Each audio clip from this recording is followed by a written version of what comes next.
ketika kita berprasangka buruk kepada Tuhan,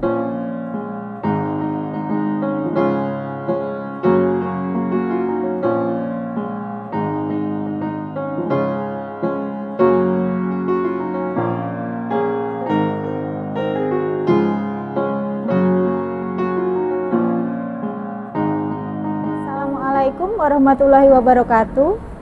Bertemu kembali dengan saya, Heni Aryati, di channel Motivasi. Kali ini kita akan membahas tentang prasangka.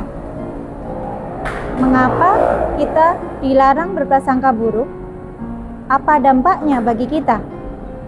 Yang pertama, prasangka adalah doa. Jadi ketika kita berprasangka buruk, maka kita berdoa bagi keburukan diri kita sendiri. Berarti saat kita berprasangka buruk, kita merugikan diri kita sendiri tanpa kita menyadarinya. Loh, kok bisa Mbak Heni?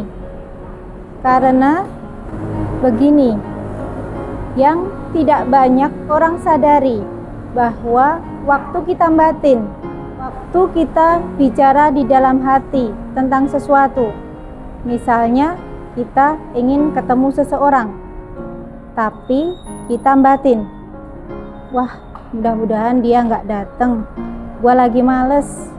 Walaupun orang yang datang itu nanti mau mendatangkan rezeki bagi kita, tapi kalau kita batin, mudah-mudahan dia nggak datang, gua lagi males, maka pertemuan dengan orang itu akan dibatalkan oleh Tuhan. Nah, hati-hati dengan yang kita batin. Dengan membatin saja, pertemuan kita dengan seseorang yang tadinya akan mendatangkan rezeki bagi kita dan bagi dia akan dibatalkan oleh Tuhan. Itu baru batin. Apalagi kalau kita tajamkan pikiran kita kepada seseorang. Misalnya kita berpikir, wah paling-paling dia nipu nih.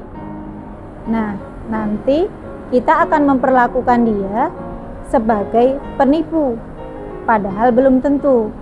Dan karena kita berprasangka buruk, maka pergaulan yang baik dengan orang-orang yang kita kira sebagai penipu itu akan dibatalkan. Lalu kehidupan menjadi buruk seperti buruknya prasangka kita. Jawaban yang kedua, mengapa kita dilarang berprasangka buruk, yaitu Tuhan itu sebaik prasangka kita. Jadi prasangka kita menentukan sikap Tuhan kepada kita. Karena Tuhan berfirman bahwa aku sesuai dengan prasangka hambaku.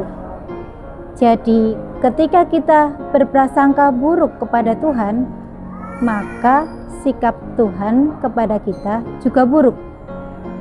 Ketika kita bisa berprasangka baik, maka sikap Tuhan kepada kita juga baik.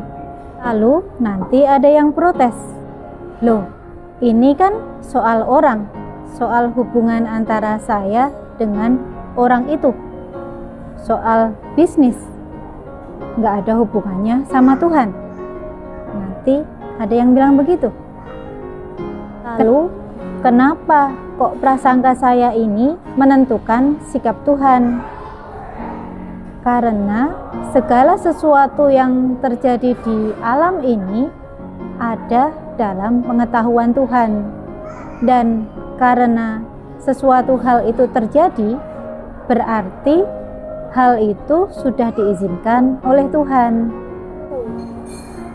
Maka apapun dampak dari prasangka buruk kita kepada kehidupan yang akhirnya berdampak bagi keburukan kita sendiri, semuanya adalah perilaku Tuhan.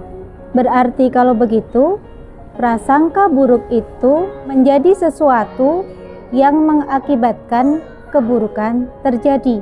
Berprasangka baik itu tidak menjadikan kita lemah.